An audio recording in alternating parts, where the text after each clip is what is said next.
So with that, let's go to my first slide here. This was the group of in South Africa, right smack dab in the middle. To my right is Josh Engel, the tour guide, owner of Red Hill Birding. And I must say, I cannot think of a guide that I am more impressed with than Josh.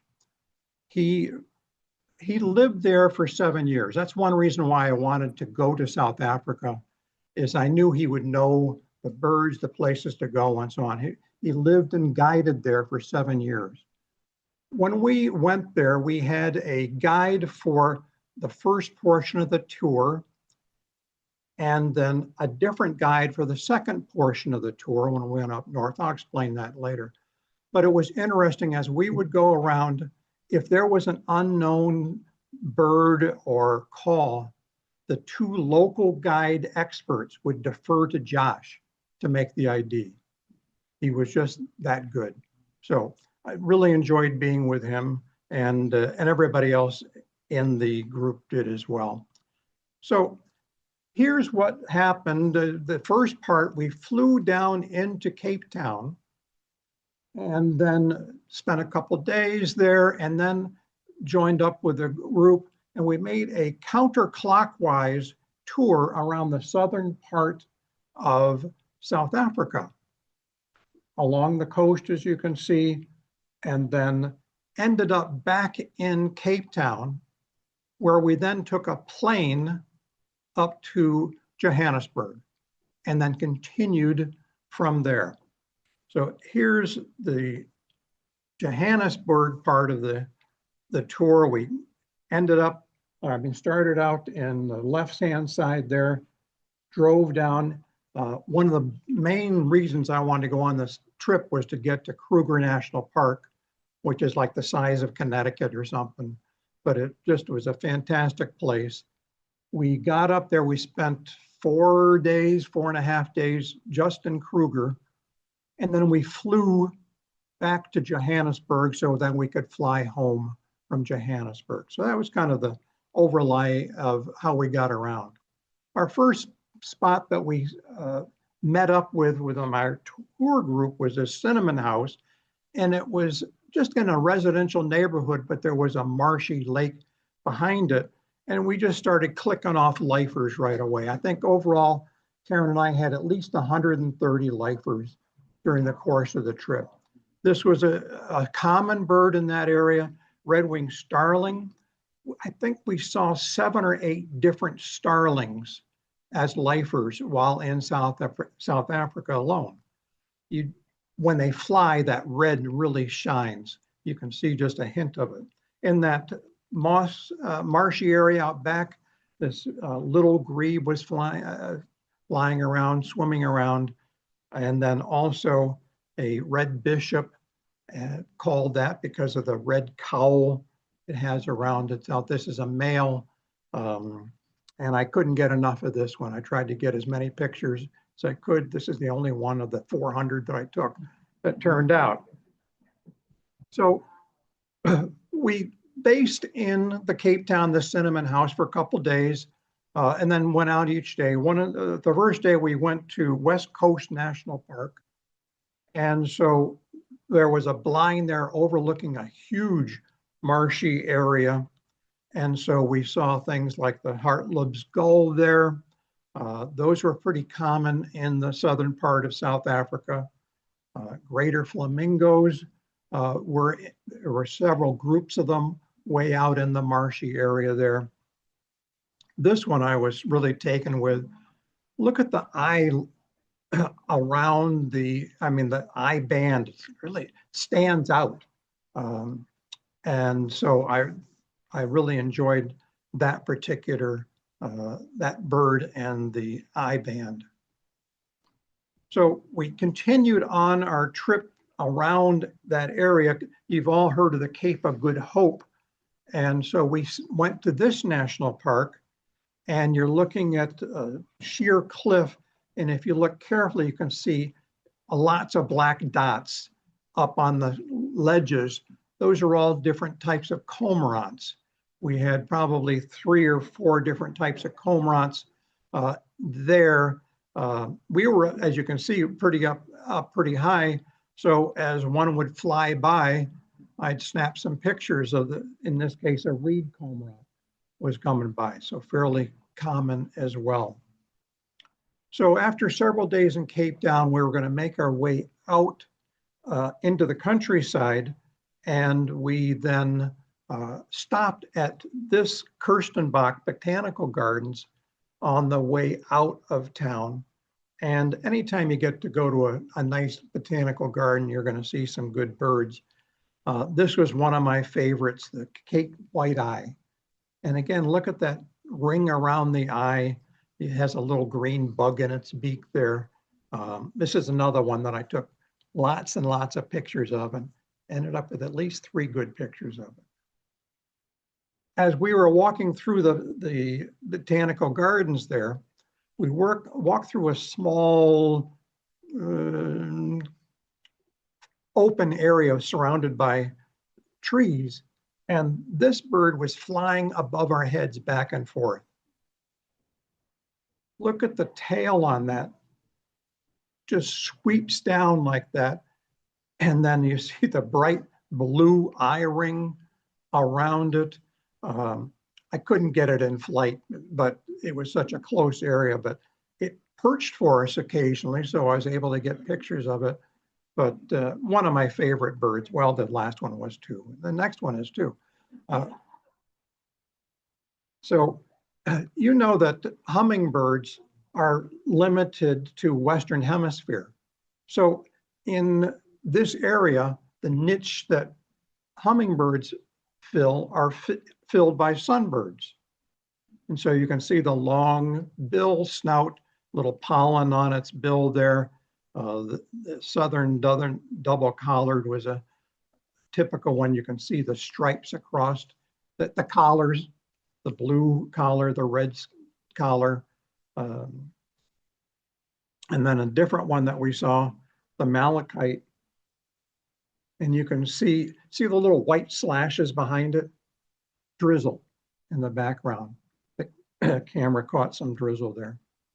Here's another one of my favorite birds.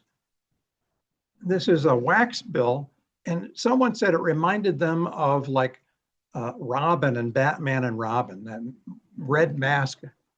So just the very fine feathers on it, and just a striking face and that seed-eating type of bill there. So a couple hours in the botanical garden, we took off, and as I showed in the map, we went along the coast. And so we went down to one of the more southerly areas of South Africa, and there was a penguin colony there. Not at botanical gardens. I got the sugar bird at, yes, actually we got that at the very first park that we went to.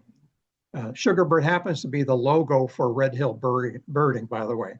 But the colony of African penguins here were actually transplanted from a main colony that's further west of this. And so they didn't think it through very well as to where they were bringing this colony. Penguins will tunnel into the ground to make their nests, but this ground, as you can see from the background, was too rocky. So they created these artificial shelters for the penguins to go into and live and escape bad weather, I suppose. So we did do some birding on the road, not often, but we'd get a bag lunch from the restaurant or the place that we were staying at in the morning and take it on the road. South Africa is just huge, and it's been cultivated for many, many, many years. And so it's like being in Kansas, where there's just fields wherever you go in some of the areas. May be difficult to see, but there's lots of little black dots. Those are steer on the countryside there. But out in the country like this, we saw some birds that were more grassland type of birds. So here's very much like our meadowlark in some respects. The longclaw was seen several times along the way. And then here's another long-tailed bird, the pin-tailed whydah. And so again, just a wonderful bird that I didn't see often enough. I think this was maybe the only one or two times we saw it, but we did see it. Now here is the national bird of South Africa, the blue crane. Beautiful, beautiful bird. And so we saw a couple of groups of them, a couple flyovers, but just a gorgeous bird, and rightfully so, the national bird for South Africa. So here we have our common hoopoe. The bottle label here, in the back of one of the hotels that we stayed at, just walking along the back by a stream back there. It actually has those feathers down most of the time. So we saw it out there and we rushed out. And then after a couple of minutes, everybody else went back to breakfast or whatever. And then it put up its feathers. So I got the picture. So we went on to another spot, and Josh doesn't leave a minute unused. So we would get up first thing every morning and go birding for an hour, hour and a half before allowing us coffee or breakfast. So we were at a hotel called the Ferry Knoll Hotel. And so we walked out and went down the street that led into it, actually a gravel road. And there was a big bird up in this tree and it took off. And this is the best I got of this bird. And notice those red wings. It's a big, large bird. We did catch up with it one later on.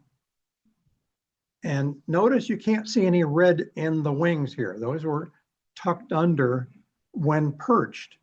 But the Krishna Turco, if you can see the detail, it almost looks like hair rather than feathers coming down its head like a Wookiee or something. And just again, one of those bright red eye rings around there. Just a fantastic bird. Another one of my favorite birds was the long-tailed widow bird. And if you take a look at it first glance, it just kind of looks like a red-winged blackbird. But then you notice there's something hanging from behind it. And so I begged Josh to let me take some pictures, because they made it clear early on, this is not a trip for photographers. We're not stopping for you to take pictures. So I begged him and he let me take pictures. So I got one in flight and it's just amazing, this bird. So I did get a couple good ones of this one. So at this point, we have left the area of Cape Town, flown up to the area of Kruger National Park. And so here is the crocodile bridge that leads into one of the gates of Kruger. And hard to see in this, but yes, there were crocodiles, and we probably picked up 15 lifers standing on this bridge. This was the only time that we were allowed out of the car in Kruger. Kruger has some protected areas that you may get out of the car, but if you're driving along in Kruger, you cannot get out of the car to get a better look at an animal or a bird just on the road for your protection. And but this was not quite in Kruger yet, so we're able to get out and walk on the bridge and take pictures. I want to point out here's our guide Edward on the right, and we had a different vehicle just for Kruger. And this is the special type of safari vehicle that we used, passenger and driver in the front, and then 3 rows that went up higher and higher each row, 3 rows of 3, so that we rotated where we were, but every seat was a good seat in this vehicle. And then because the vehicle was filled with people, we pulled the trailer full of our luggage from residence to resident, lodging to lodging, not during the day, but we would bring it into the lodging. So everybody knows about hornbills. We saw 3 different types of hornbills there, the southern ground, great big one. This is perhaps more familiar to people, the yellow-billed hornbill. And then the one that we probably saw the least was the southern red-billed hornbill. And then another one of my favorite birds there was the saddleback stork. And if I'm not mistaken, you correct me if I'm wrong, and some people will, they're bent at the ankles there, if I'm not mistaken. So you think it's bent at the knee? No, that's their ankle that is resting on the ground there. So the Cory bustard, a large bird that walks primarily all over the place, passed in front of the vehicle a couple of times. Secretary bird also passed in front of us, big old bird. We don't think of pigeons as being pretty. This was one of the prettiest, one of my favorite birds. Just a beautiful, plump green pigeon. Now, they lock down the roads at Kruger at night. And so, like, there was one day that we were out looking for birds, and the driver knew we had to be back into the lodging compound by 6:30 or he'd get a big fine. So he's driving like 60 miles an hour down these gravel roads to get back, and we made it just in time. But we did sign up for a night travel there under the auspices of the Park District. And so in the middle of the road, this lion just was kind of hanging around. So we got a good look at that's the best look at a lion that we had there.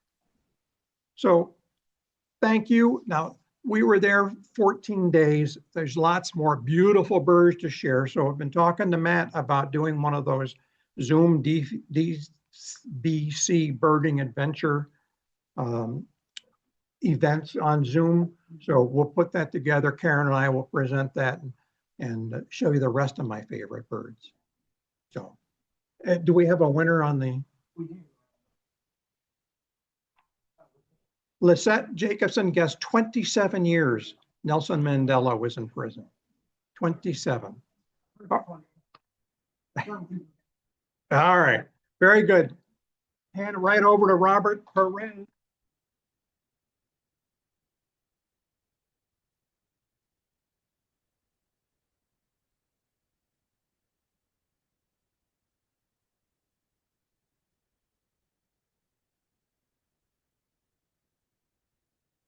All right. Good evening, everybody. So it's become a tradition of mine to take a trip, nice warm trip, every spring before busy season starts at work. So last year I decided to go to Southern Florida and the Keys. I'd been to Florida once before, but I was 8 and we visited one of my mom's friends and went to an amusement park. So I haven't really explored anywhere in Florida. So it was nice to go to a new part of the country and experience a new set of birds here. So I saw 11 lifers on the trip. We're not going to see all the lifers I saw because I wasn't able to take pictures of all of them, but just some key species that I thought would be interesting. So the first one here, most of you will know this one. We flew into Fort Myers and immediately went to the Audubon Corkscrew Swamp Sanctuary, which is, I think, a great intro to a lot of the birds and the environment down there. So we saw a bunch of the quintessential Florida birds, the spoonbill here being one of them. I've seen it a couple times before, but it's always a treat to see them. They're so goofy looking. but there were a lot of alligators, and this thing walked right past them. It didn't seem bothered at all. The first lifer I had was the Anhinga, and it was number one on my 2C list. And I ended up seeing multiple Anhingas every place I went. So it was not a difficult bird to see. Um, the females, and I don't have a picture. I have a picture of the female, but not in this presentation. If you're familiar with the Anhingas, the females have a pretty distinct brown belly. So this is a male. And just like, cormorants, when they swim around, you pretty much only see their neck. So another big target of mine was the Florida scrub jay. So it's considered rare. It's the only endemic species in Florida, and pretty vulnerable species. So, my God, this thing's going to be tough to get. Researched where to find it.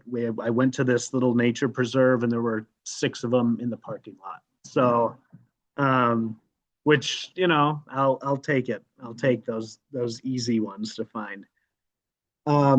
Another key target of mine, similar to the scrub jay, is the snail kite, which is also a pretty rare species in Florida. So I'm researching where to see this thing. I'm supposed to go to this one swamp that has them, and I'm driving there, and I see one just fly over the road. So I slam on the brakes, pull over, and get out. And I was next to where I was supposed to go, but it was also a pretty easy one. So an interesting thing about the snail kite here is that in the 1970s, there were less than 100 of these birds left in Florida. And they're now, thanks to conservation efforts, there's about 3,000 of them. So, and one of the main, in addition to the conservation, but one of the main things that's driving this increase is an increase in invasive snails. So the snail kites do eat snails. I saw them kind of diving into the water and picking up snails. So it's a good thing they're increasing. So they can take care of the invasive snails. So moving on to Fort Myers, we drove across the state over to Miami, where we signed up for a fan boat tour through the Everglades, which was it's a long story, but we finally got there after the first bus we had, the AC went out, and then the second bus broke down in the middle of the highway, but we got there. So while we were waiting for the tour to start, there's this little garden here, and I got my first spring warbler of last year in the Parula, flitting around in the tree. So we're on the fan boat tour, and specifically everybody's looking for the alligators, which I had seen a bunch at this point, so I wasn't really interested in that. But there was a purple gallinule that was really cool to see, along with a bunch of iguanas, which I wasn't expecting, but are common. So what was even more delightful about this gallinule is that there were a bunch of babies running around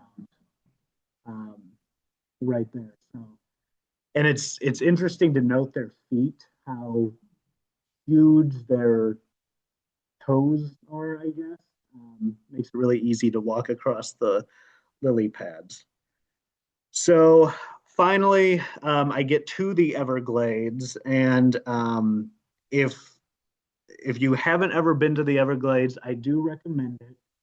If you're into hiking, I don't recommend it. There's not a whole lot of hiking there, but it's a lot of driving from place to place. So um, lots of birds. We saw this egret that was catching a fish, and then I watched it swallow the thing.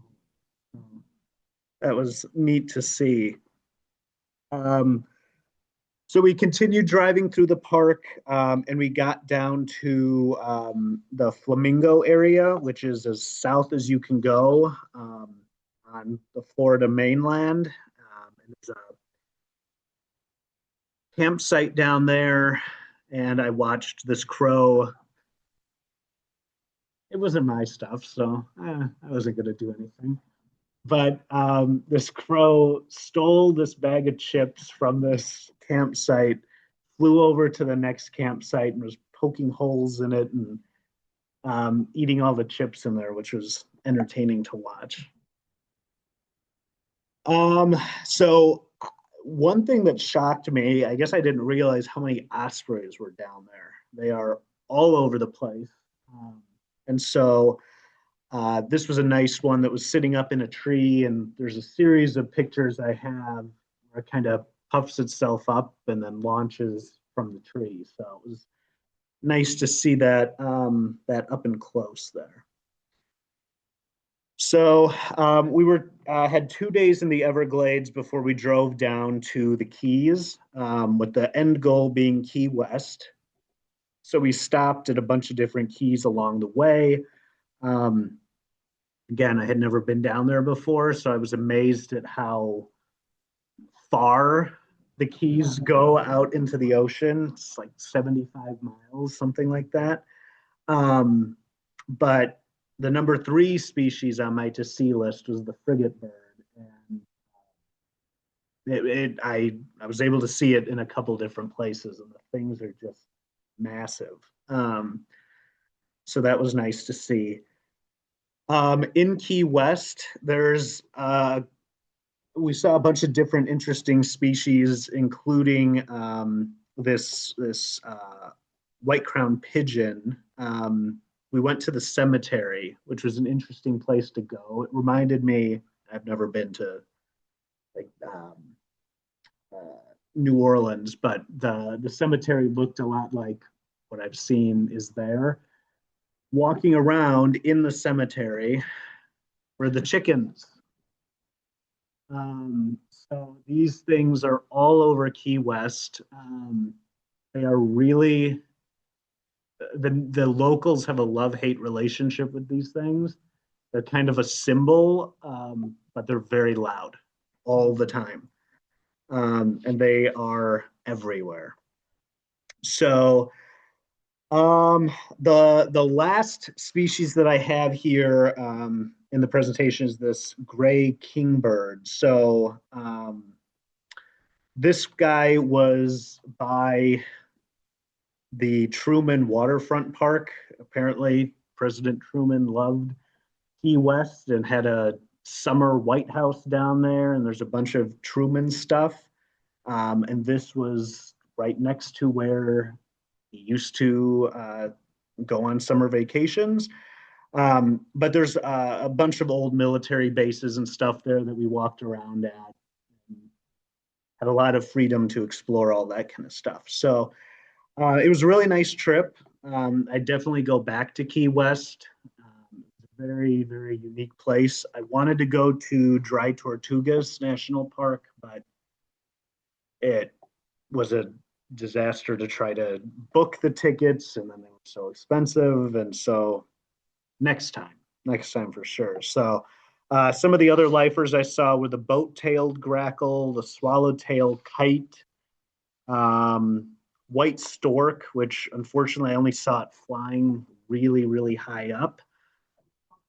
Wood stork, yes, wood stork. Yep, yeah. And the black whiskered vireo, which I briefly saw. So, but that is pretty much it for me. So thank you very much.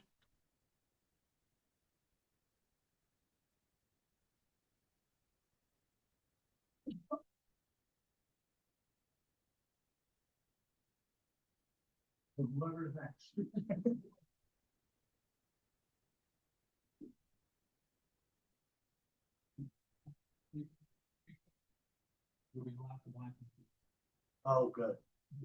I'll get my photo then. Yep. Hello, everyone. I'm back. No more announcement. Well, there will be one more announcement. It's something else. So anyway, 2025 was an interesting year. It was the year from hell for me for most of the year, but I managed to get 3 birding trips in anyway. So we did go to Chiapas, Mexico in the spring. We went to Cuba. Joe and I went to Cuba together. He's right over there. We both survived. And we both went to Sri Lanka together. We were there, that was in October into early November. So everywhere we've gone, there's been all sorts of havoc since then. Chiapas, Mexico has gotten really rough with all the stuff going on with the cartels in Mexico. I guess it's getting pretty bad down in Chiapas. Cuba is in huge trouble with the embargo and everything that's going on, that they've really clamped down on Cuba. So that's a problem. Sri Lanka, it was supposed to be the dry season. When we went there, it kind of was a little bit wet on the wet side. We eventually hit a bunch of dry parts, but after we left, they got totally clobbered with I guess they call them cyclones there. But it's supposed to be the dry season, but somehow they managed to get really clobbered. So they were having a huge problem as well. So everywhere we go, Joe, yeah, nothing but havoc. So let's start out with Chiapas, and just so that you have an idea of where it's a state. Chiapas is actually a state. It's the southernmost state in Mexico. So you can see it's even a little bit further south than the Yucatan, right up against the Guatemalan border. And so to get there, we actually flew through Mexico City, and we went to Gutierrez is where we landed eventually. And that's where we started our tour. And we went up into the mountains a bit and then worked our way down towards the coast and all the way down to the extreme south. In fact, we were a stone's throw from Guatemala. For all we know, we might have been in Guatemala for a minute. So we got all the way down to the south, Tapachula, and we flew back to Mexico City from there and went home. So that's kind of our itinerary that we had. This was one of my patented personal field guide tours. I've been working with them for over 20 years, and I organize trips with them. So I just invite friends of mine to go along, and we had this is one of those many trips. So the guide for this one is we had Micah Rigner is the main guide, and then the local guide is Jorge Diaz, who now I think is actually a field guides guide. I think they've welcomed him aboard. So there's the 3 of us together. You can see I'm always looking for hummingbirds, and so I found one on a wall there. So that I didn't count this one, but I'm still doing pretty well anyway. It was a 10-day trip. We ended up with 321 species observed. Included in that were 21 hummingbird species, and 9 of those were new for me. So that brought me up to 235 hummingbird species that I've seen in the world now. And that's not counting any sunbirds, Mike. So you can see it's very varied in terrain and cover. So some areas were very dry, very sparse, just what you would kind of think of as the Southwest or something. Just a typical habitat you would expect to see. But then a lot of it was very mountainous, and when we get up in the mountains, you had pine forest, you had oak forest, so it was very unique from what I was anticipating. Elevation was interesting that we can get up that high. It was nice and cool up there, so that was refreshing. So some of the people that are in the audience tonight, you can see them in the group photo. We're just on some dirt road. I think this was the day we got a mottled owl, just to mention one of the many things that we had on this particular day.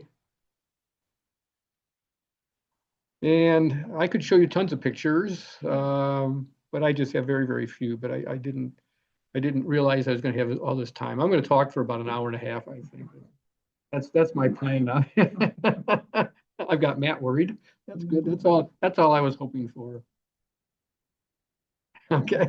So at any rate, so I actually, even with all the many travels I've done to Central and South America, I'm still finding new mountain moths. And so both of these were new, mountain moth and blue-throated mountain moth. And then we had some other more evening type birds. So we had the Guatemalan northern pygmy owl, actually a diurnal. and northern Potu, which is on a day roost. So he was easy to find that way. But fun birds to see. And the Guatemalan northern pygmy owl is probably likely to be split, so it will be its own species at some point. So then, after we got tired of that, then we went to Cuba about a month later. So in March through April, or beginning of April, we flew. Joe and I flew down to Miami, and from there we flew down to Havana. That was the day that my grandson was born, and so it was a pretty monumental day. His birthday's just coming up here in about a week. So you can see we did a route through the country. We did quite a bit of the island. And we eventually made our Camagüey, and that's where we flew out of and back to Miami. So again, we're lucky to have gone there when we did because, flights are being canceled left and right. Fuel is an extreme shortage. It was amazing to be down there when we were down there. Electricity is a luxury, and we take so much for granted. And when the electricity is out, the water doesn't run because in a lot of these places, they have to pump the water. So there was one episode where Joe got up early in the morning to take a shower. And he goes, well, there's no water. And I went into the bathroom to go to the bathroom. And I, out of habit, good habit, I went to wash my hands and there was water in the sink. And so I'm like, I took my clothes off and jumped in and I got a shower. Poor Joe, he was out on he was in the bedroom crying. It was really a sad thing. But so much that we take for granted, it's just amazing. The people, everybody there, they don't have work, so they're finding ways in their own yards or in their own. They establish little businesses to try and just make a little bit of money. They all get a stipend every month, but it only covers probably not even half the month. So they're trying to find other ways to make money. At one point in time, we got out. We were in the countryside, and we got out to do some viewing to look for some birds. And there was a school right next to where we stopped, and one of the kids came out with a chicken, a live chicken, and he's trying to sell us a chicken. I wasn't sure what we were going to do with that chicken, but there were no takers. There were no takers. But the food was good. The people are very, very friendly. So it was nice in that regard. It's just a tough place to be. And I imagine it's going to get a lot tougher now. So I really feel sorry for those people. So this time it was not one of my patented tours. Field Guides doesn't go to Cuba. So we went with Wings, and Joe and I went on this trip. And so it wasn't my extended family. In this case, it was, a bunch of strangers, but it turned out to be a really nice group, and we had a very nice time. So Luis is the local guide that was there. John Dunn was also a tour leader on this trip. I got most of my information from Luis. The guy was really special. He really knew the place inside and out. And when I wanted a certain bird or whatever, he was the one that was always telling me, watch this area or keep an eye on this or whatever. And it never failed. The guy really knew his stuff. It was a great time. So, the main reason for the tour was that there's a couple more hummingbirds there, and those hummingbirds, Cuban emerald and the hummingbird, those are both endemic to Cuba, and we did manage to get both of those, and so that brought me up to 237 species of hummingbirds. The whole reason for the trip really was to see that bee hummingbird. It's the smallest bird in the world, even with counting the bill. It's only 2¼ inches long. So everybody can hold up their pinky and go from the tip down to that second knuckle. That's how big that hummingbird is. I mean, it's pretty amazing. So I was very excited. The tour group was actually, we got to this woman's yard, and so we looked at the feeders for, I don't know, 20 minutes, Joe?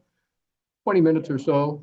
And so we're sitting there watching, and then our guide says, well, we're going to go out to the coast, and we're going to go look for some birds out there. And I'm like, this is the whole reason I came here. And fortunately, there were a couple other people that felt the same way. So half the group actually jumped back on the bus and they took off. And we sat there for another 4 hours enjoying a bee hummingbird. So it was quite exciting. I really loved it. Another special thing about this trip was that a very elusive group of birds are the quail doves. And you just don't come across quail doves very often. So in this particular case, there were 3 lifer quail doves that I could get, and we ended up getting all 3 of them. They're very skittish. You can see in the lower image here that they actually built a blind out of poles, and then they covered things up with palm fronds. And so you've got little windows, and you'd sit and watch and wait for the quail doves to come. They would throw some seed out there, and the birds would come in, to feed most mornings. It was not a guarantee that they would be there, but most mornings they would be there. We actually had to go, I think, 3 times at various times of the day before we got the white-fronted quail dove. But the interesting thing is that they would feed there for a while, and then they would start picking around, and then they would come around the blind, and then they'd be walking around beneath our feet practically. So that was kind of entertaining. So we got really good looks at all of them. We did eventually get Key West quail dove at another location. So I got 3 lifer quail doves out of the trip, which was pretty impressive. And then there was a lot of iconic endemic birds down there. Both of those were endemics, by the way. This is the Cuban tody. Toadies are really cool. Some of my favorite birds. There's only 5 of them in the world. They're closely related to motmots. And this is number 3 on my list of the Cuban toadies. And in about a month, I'm going after the other 2. They're in the Dominican Republic. So we'll be going after those. Those will be in next year's slide program. And then we had Cuban pygmy owl. And we had Cuban trogon. Those are all endemics of Cuba, obviously. And then West Indian woodpecker, which is a regional endemic. So quite a few of these were regional endemics as well. So I think Cuba has something like 28 endemic species that they can still possibly find. There's a couple that are most likely extinct as well. But we did get all 28 of them. And we did also get some regional endemics that I hadn't seen yet. This one I had seen before. In fact, Robert, you'll be seeing this one in Puerto Rico. Pretty easy to get. Red-legged thrush. It's a real crowd pleaser, so I included that in here. That ring around the eye actually is not feathers. That's actually skin. And so they call that an orbital ring for those that might be interested. It's the orbital ring. This was a toughie situation. The area where we'd go for the Zapata wren was completely burned over. They had done some kind of a prescribed burn. And so we had to go to a different site, which meant getting up, I don't know if we were up 3 o'clock in the morning, 4 o'clock, something like that. It was ridiculous. We had a long bus ride that we weren't going to have. But anyway, we made this long ride out. We ended up in a park where there was a small channel that went out into the wetland and surrounded by mangroves on either side. So they put us in these little boats. There were, I think, maybe 3 boats for us. And they used a long pole to pull us along through the canal. And they finally got us out into the middle of the wetland. And there was a little place that we could land there. And then there was a little walkway. And at the end of the walkway, you stood there quietly and waited. And they popped a tape a time or 2. And then we had Zapata wren at our feet. So, and then on the way out there, we also had Zapata sparrow. So one of the things that was really interesting on the trip was that the day before we went out there and had to get up super early to get to that wren, we had a very, very late night. So we're driving down the road to get to our lodging, and we come upon this road that looks like this. All those red dots on there are all crabs, land crabs. And so there had been a rain the night before. It triggered a massive migration of them. When the rains come, that's their signal that they're going to go breed in the ocean. So they're all crossing the road. There had to be tens of thousands, if not hundreds of thousands of crabs on this road. And our local guide, we pull up to this and he tells the driver to stop, and we're looking at it. He says, we can't go down this road. So we actually ended up detouring for about 3 hours to get around these. We had dinner that night at 10:30. So I can imagine that we probably saved the lives of many of these crabs for at least 20 minutes until the next vehicle came along. The good news is there aren't a lot of vehicles. That's the other amazing thing. The vast majority of people in Cuba are, if they have wheels at all, they're most likely a motorcycle. There will be antique cars. Everything is pre-1959. There's some Russian cars there as well. But most people it's all horse-drawn. They're either riding a horse or it's a horse-drawn cart or a wagon. So pretty pretty backward thinking in our terms. Not what we're used to. So our next location, now this was in the fall, we went to Sri Lanka. And so we flew into Colombo, which is the capital, and then we did this circuit here, and we actually went counterclockwise. We hit many national parks, as you can see on there. I'm not going to try to say the names of any of them. All I cared about was really the birds that were there. But here's our crew once again. So this time it is a field guides trip, so it's one of my custom private tours with all my friends. And so we had Megan Edwards' crew as the field guide, and then the local guide was Paul Lara Capoda. They have some interesting names there. Our local handler on the bus, his name was Poopadoo. And you have to wonder who named their kid Poopadoo. But I guess that's probably a common name. So it's all good. The other thing that I found very interesting is that they also celebrate Halloween there. So there's Diane, who's sitting there. Diane and Linda were in on the festivities at the one lodge we were at, where they were celebrating Halloween. So that was all kind of fun. So in the beginning, it was a little bit wet. You can see that everybody has rain gear. And the other thing you might notice in this group photo is that everybody has lead socks. So many of the places that we went to Sri Lanka, we encountered neither terrestrial, not in the water, neither on land, and they're sneaking up on you every minute that you're out there. So I think I had probably at least 8 leeches that got blood out of me. Joe did about the same. He didn't want to show off, so I think we tied on that. Diane, how many did you have? Yeah, so those are the ones that got you, and then the ones that you picked off, there's probably another at least 50, if not more. There were some days that you were just constantly picking leeches off of you. Great birding. I highly recommend it. It makes you forget about ticks. I've almost completely forgotten about ticks now after the leeches. But ticks are sometimes on my mind. They're coming back now. So just a few pictures that I grabbed out of the bunch. So common kingfisher, a nice one to see. Very common widespread bird. This is kind of cool. So this is an Indian peafowl, different than the ones that you would see in Southeast Asia. And this guy's going to do a little dance for you. It gets exciting because a couple of females are going to come walking through here. Now he's going to town. Look at that. That's got to get your heart thumping. And you'll see that the females, they race through because they don't want to have anything to do with this guy. Here they are. They're looking at him, and then they're like, okay. Well, before he notices us, let's get out of here.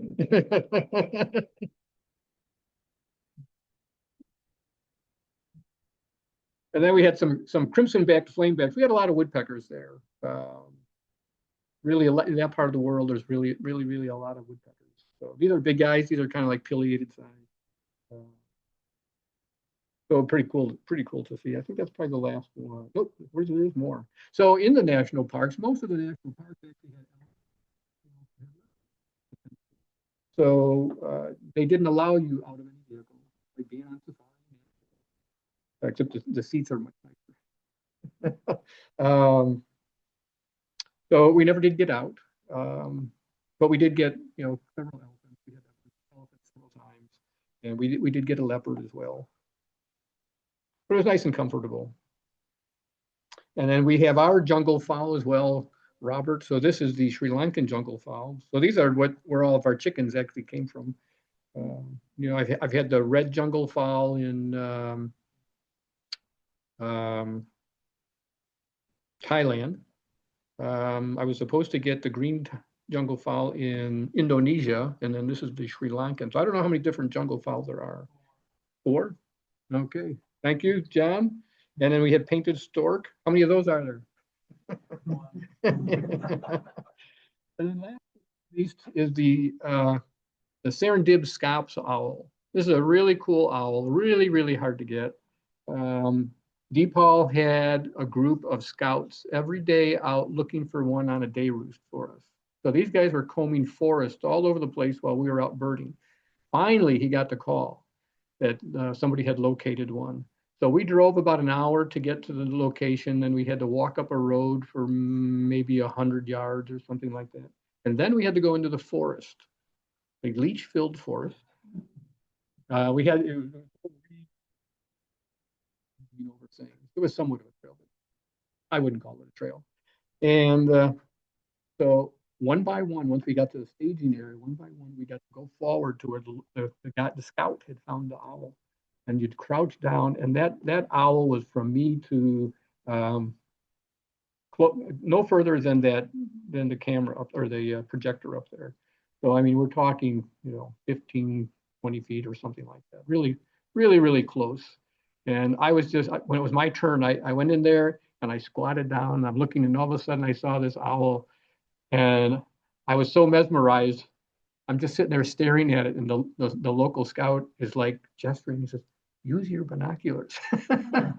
So I finally used my binoculars, and it was really quite a sight. And a couple of people did take pictures. Some people were not as totally dumbfounded as I was. So anyway, I drew a picture of one, since I didn't have a photograph of one. If you look closely, you'll see a leech in there. So I don't know if I can point to it. Are you guys seeing my cursor up there? It's not showing.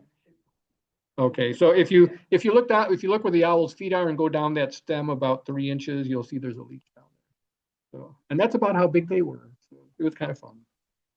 So the really cool thing is that DuPage was out in these forests, and he was hearing this owl, or he assumed it was an owl. He had never heard this bird before, and so he kept doing research on it, and finally determined that it was a unique species never seen before. And it wasn't until 2011 that they finally collected data and they submitted it to science, and it was introduced as a new species in 2011. So it's a relatively new species, and I got to go birding with the guy who found it. So I thought that was very, very cool. So thanks for sticking around for those travels. Now my last announcement for the day. Oh, we're having a big restoration party at Fermilab on March 14th, which is this Saturday. And so this is a project I've been working on since 2022. And we've so far cleared about 17 acres. It used to be shrubland. It used to be great habitat for Bell's vireo and yellow-breasted chat. And we're trying to now restore that area so we can get those birds back in there. So it's a ton of work.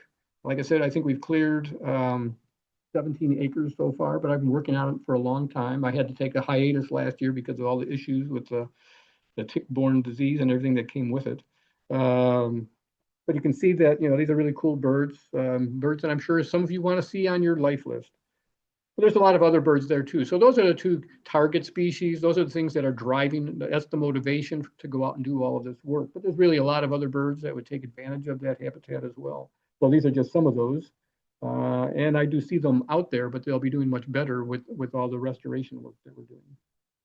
So here's a map that kind of shows where we're talking about. So on the upper left here, that's Lake Law. Okay, so if you've been out to Fermilab, you're familiar with Lake Law. And then AEC is the smaller lake that's a little bit down, and that's on the right-hand side. So I'm talking about that big wedge of land that's between those two lakes. And the trail system does go out there. It's in the public area, so it's a place that you can all go and actually see the birds out there. So the area we have been working on, or we just completed, is that one in so I'm not sure when this Google image was taken, but it's much more crowded with shrubs and trees than what's reflected here. But they're all gone now. So in the yellow kind. Now we're working on the area. If you look at the top right-hand corner of the yellow area, you'll see there's a little wedge of green, and that's where the workday is going to take place. And then a little to the south of that, where it starts turning into trees, that's where I've been working for the last few weeks, and we're just taking out some of the trees there. We can't allow trees in there. The shrubland birds don't want the trees, so all trees have to go, no matter what they are.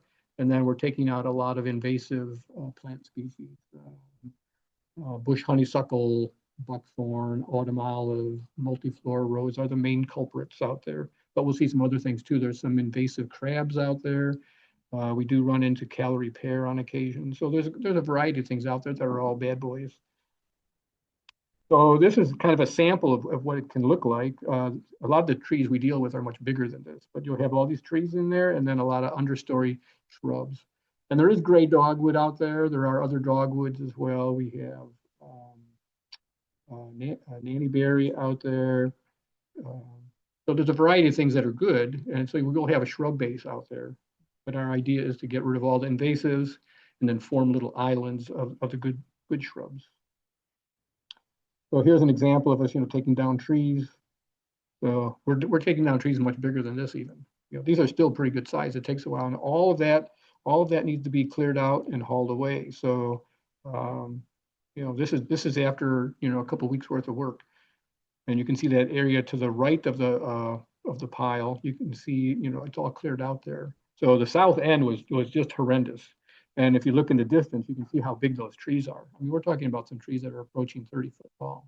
So really, really a mess. Lots of hard work. But on the work day, I picked out that area because it's really nice. And we've already gone through there and we've eliminated all the roses, so you won't get torn apart by multiflora roses.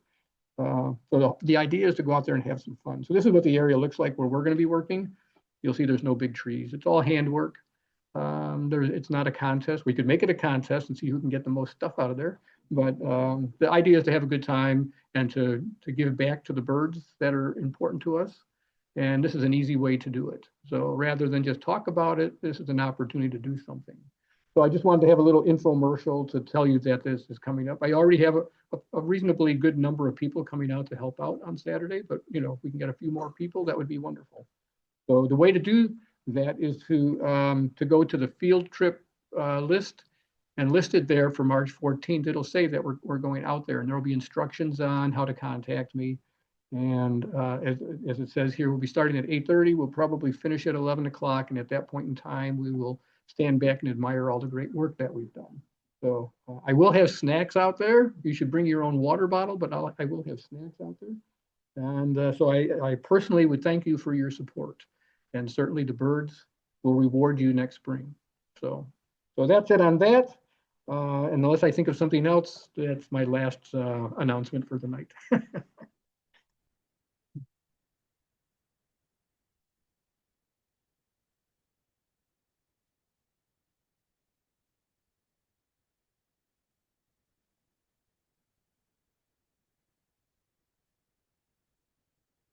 Well, I don't have as many slides as that last guy.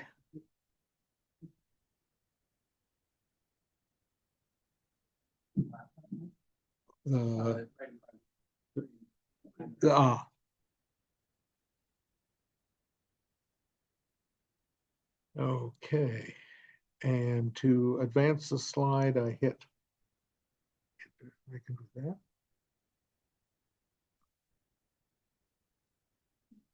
Okay. Let's see. Yes, I went to Brazil with field guides and went to two different areas, the Amazon, which is the north end of that oval, and the big wetlands area, the Pantanal, which is in the southern end. I stayed at Cristalino Lodge, which some people think is overpriced, but I thought I got my money's worth. It's got two canopy towers and a lot of good stuff. Here's another mott. Dennis showed you two. Here's the Amazonian mott.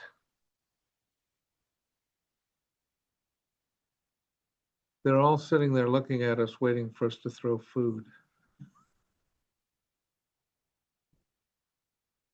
Down in the Pantanal, we have the crested caracara, which is in the falcon family. It's a very large falcon.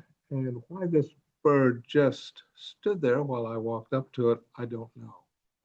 There he was. And nearby was a hyacinth macaw. When I first went to Brazil in 2007, were, I think, 600 hyacinth macaws. But Brazil worked hard, and a lot of the ranchers in the Pantanal put up government-supplied nesting boxes for them, and they cracked down on the capture of the birds for the caged bird trail, and now you see them everywhere. I have no idea how many there are, but there are a lot. The Seriemas, that's a family that's only in South America. There are two of them, the black-legged and the red-legged, and there's more difference between them than just the leg color. But if you've seen Jurassic Park, you know what a velociraptor dinosaur looks like. These birds are likened to them by the way they run around on the plains and grab at little insects and lizards and things. And as you know, birds are descended from dinosaurs, but not those dinosaurs. So any resemblance is purely coincidental. And here's a beautiful heron.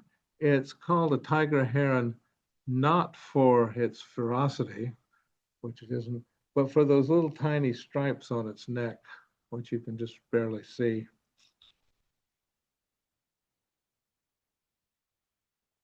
We looked at more than just birds. We saw 3 jaguars. This is at, if you want to go, it's at Port Joffre, Brazil. And they have quite an industry there at finding these jaguars. The guides all know them by name. Jaguar's name. This is a mother. Behind her to the left, you can't see, is her male cub. It's the only male we saw. It was almost as big as she was, and she was getting ready to dump him.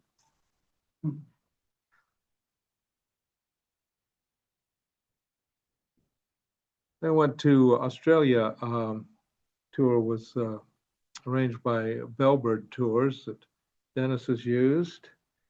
So I went to Alice Springs with just a guide, and I joined a group out of Perth. Alice Springs, I've been there once before, but not really birding. When I was there before, it was so dry, such a desert. In fact, there's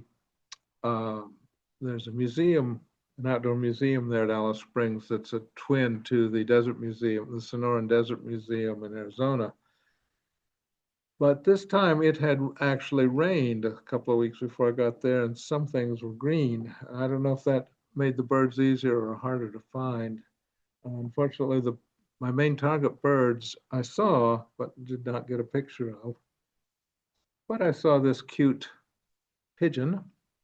Spinifex is a type of grass that grows there in the outback, and there's a Spinifex bird and a Spinifex pigeon.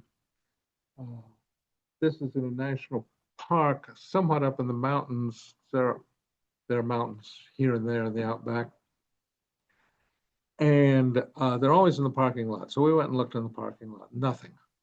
So we walked all over the place and finally got back to the parking lot where there were some people camping. And we asked these young people if they'd seen any birds walking around on the ground. Nah. So we asked an older couple, oh yeah, they were just here. And so we ended up finding 8 of them in the parking lot where we'd started this.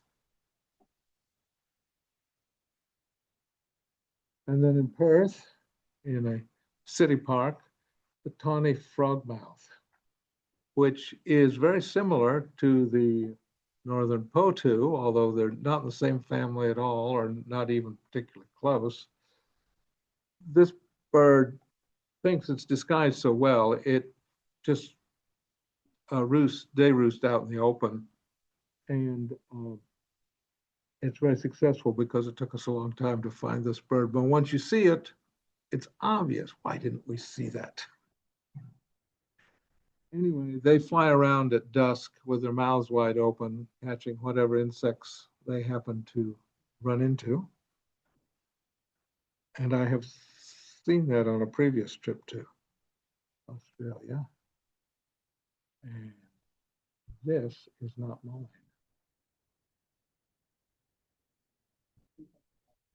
No.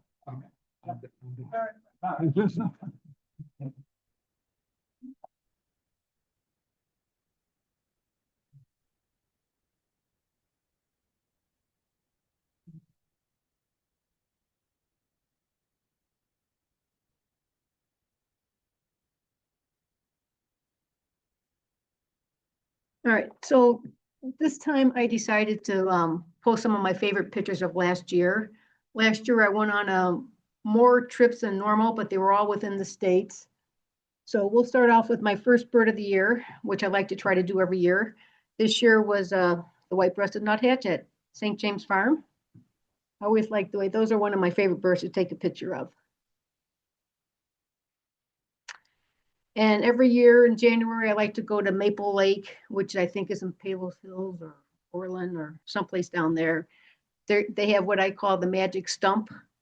And I always get my tufted titmouse there. So if anybody who does listing and wants to get a tufted titmouse, I would recommend to go there. I got 2 blue jays together, and then I was happy to get a male and female cardinal together. So my first trip of the year was a weekend at Saxon Bog. I try to go there every year, although this year I didn't go. Last year was a owl eruption year. There were lots of great grays and I guess a lot of boreal owls. Unfortunately, the few days that I was there, I did get the great gray, as you can see, but we didn't get any boreal owls. We didn't get the barred owl or any owls, or the northern hawk owl we didn't get. And then as I found out after I got home, the boreals came out. People were posting boreal owls and taking pictures of it. And so I don't know if he knew I was coming or not. Yes. It's in, it's a little west of Duluth, Minnesota. I'm sorry. So our first, quote, big trip for my husband and I was the Tucson area. This was a trip that we had planned back in 2020, but due to the pandemic, we just never got there. And this year we decided the main place to get to was Monument Valley. That's where we were heading for. But surprisingly, he says, let's do Arizona first. I want to see some of the birds down there. And he's not a birder, but he's a bird watcher. So we've been down to Texas a few times, and he's always wanted to see the phainopepla. So I was very happy in Arizona that he got to see the phainopepla. Saw it a couple times, or the black cardinal, what he likes to call it. We did hike in Madera Canyon. We met an old club member, Jenny Votes lives down there now, so I spent some time with her. They had the, I don't know how you pronounce that,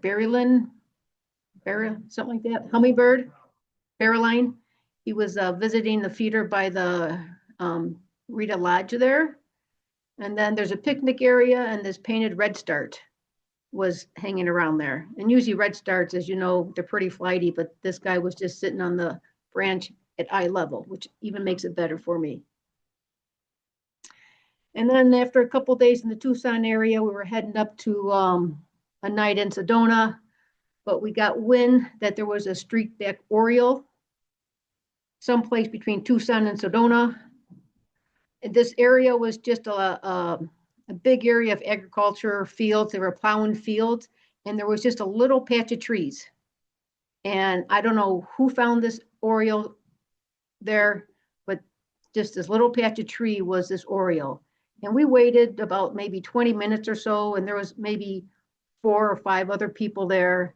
And when it finally came, we must have got our steps in just walking from one end of the street to the other end of the street, just following this bird. And then, you know, at the end, when you get a lifer or anything, everybody's high-fiving each other, shaking hands. And my husband was right in the middle, and he's like, what are we doing? It's just a bird. But he can see the joy that the bird brought everybody. So I'm glad that he experienced that. So from there, we, like I said, we spent the night in Sedona, and then we only had a couple hours to hike before we had to move on.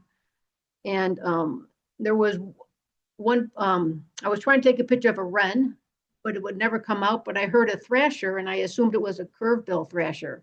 And I've seen curved-bill thrashers before, so I wasn't too excited to leave my wren photo session. But when the wren wouldn't come out, I found the thrasher, and when I looked at him, I'm saying, yeah, his bill looks a little more curvier than others. So like everybody else, you take out Merlin to see what it was, and I'm like, oh my gosh, that's the crystal.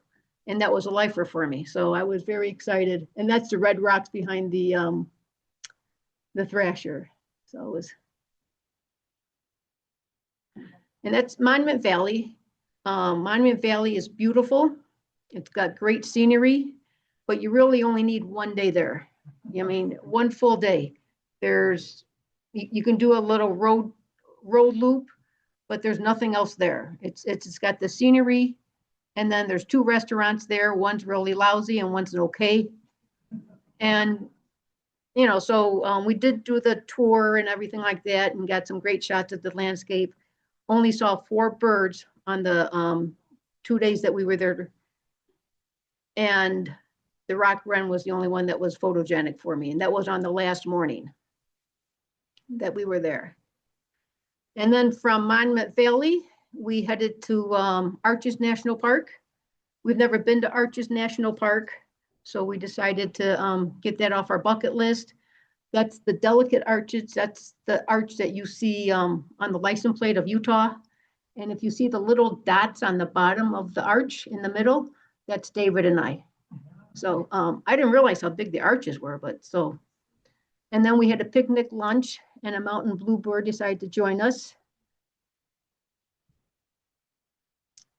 I finally got my lifer, the canyon wren. I've heard the canyon wren before. I've never seen the canyon wren. So I don't count it until I actually see the bird. And this trip I was actually able to see it. So I was very happy that I got to, and they're really beautiful. If anybody heard them sing in the canyon, it's just a beautiful song to hear. So after Arches, we headed back home. During migration, I got I always like taking pictures of house wrens. They're really photogenic. I like the markings on their feathers, on their tail, their wings.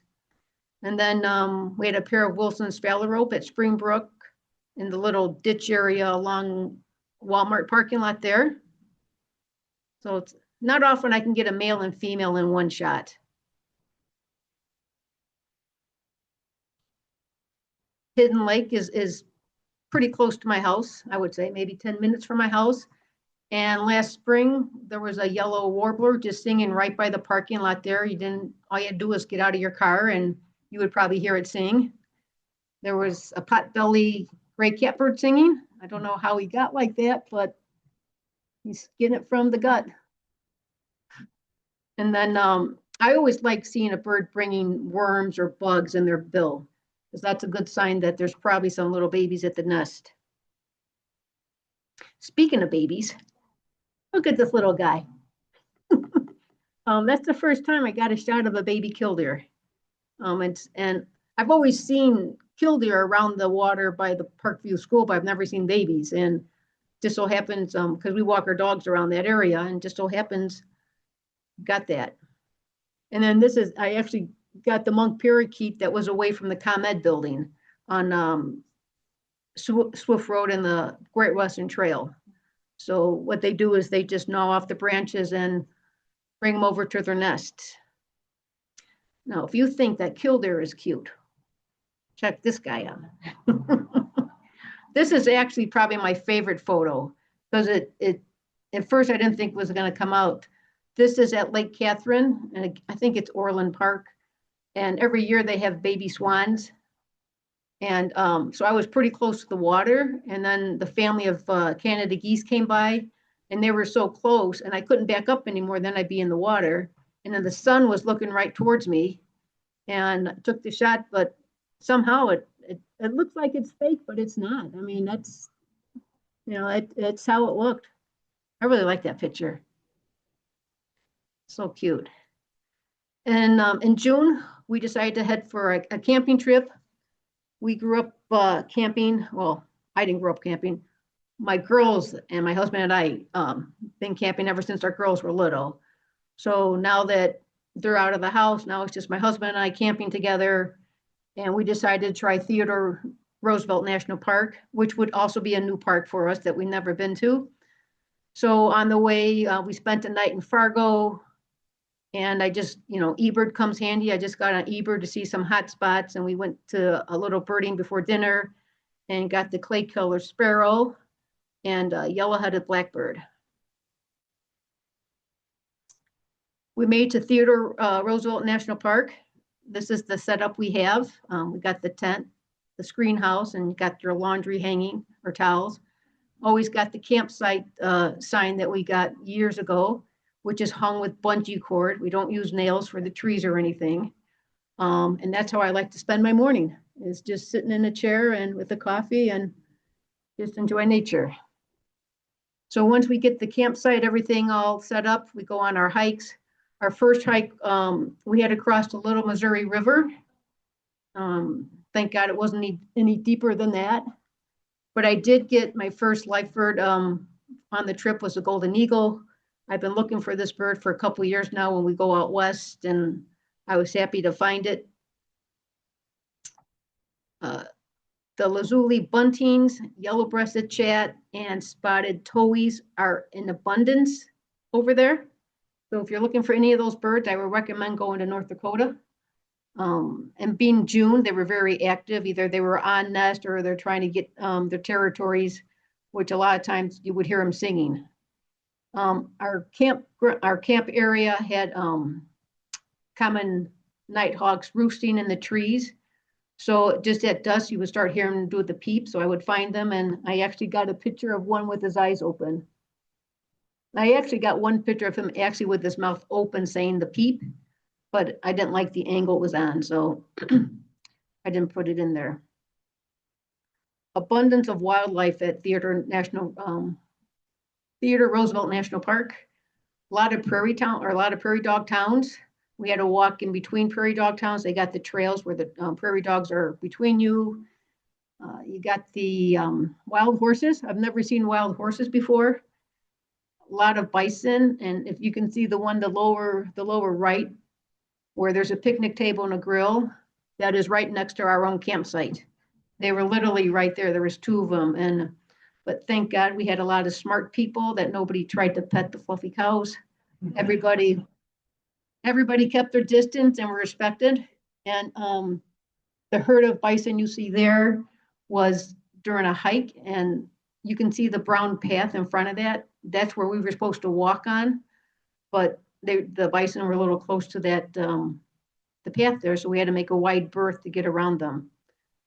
So I walked pretty fast that time because I made me a little bit nervous still. And since we were in North Dakota on the way home, we decided to go down to South Dakota and hit the Badlands. You can usually get the barring owls over there.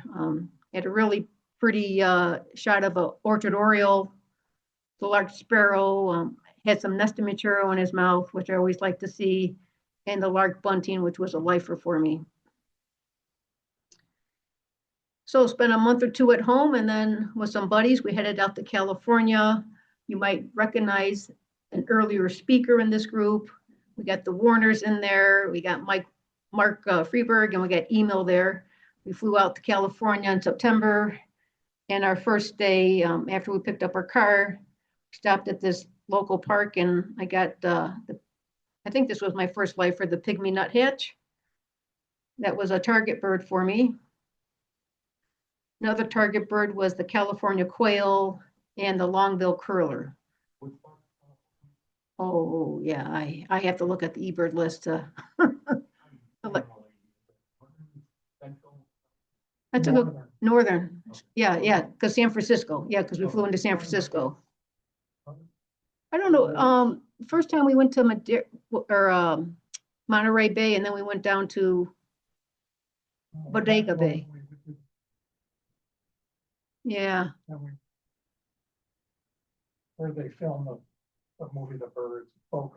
Bodega Bay area, yeah. Yeah, so we started off in Madera County, right? Or Monterey. Spent about 5 days there, and then we drove up to Bodega Bay. So that would be, the pygmy would be down the Monterey area. So like we said, I went on my first pelagic tour, took Dramamine, because I didn't want to miss anything. I've never been on a tour like this. I didn't know what to expect. I thought our boat would be bigger than the SS Minnow, but you know, it was big enough. It held us all, and we all got back safely.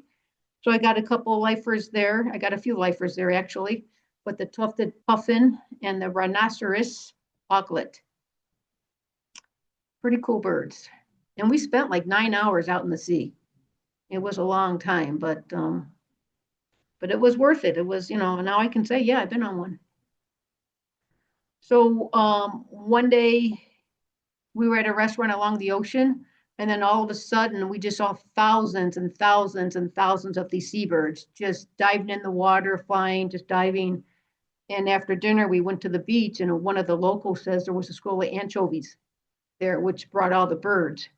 So it was just amazing to see. I've never seen that many birds in that small area.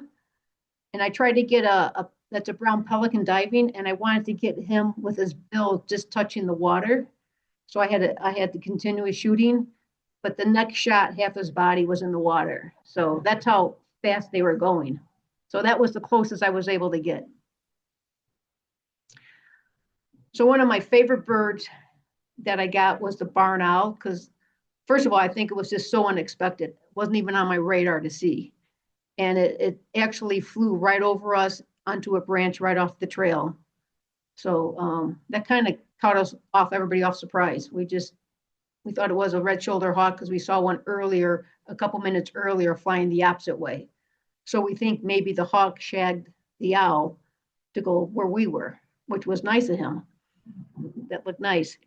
And if you want to see an Anna's hummingbird, I would suggest going to California. They're all over the place. And coincidentally, my last bird of the year, my last photo bird of the year was the red-breasted nuthatch. So I got the white-breasted, the first one, and the red-breasted. So last year I got 325 species for the year, and 43 of those were lifers.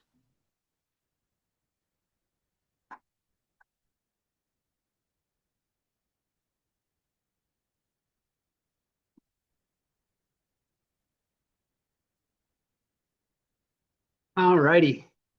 So thank you, everybody. That does conclude our program for the evening. So how about another round of applause for all of our speakers this evening?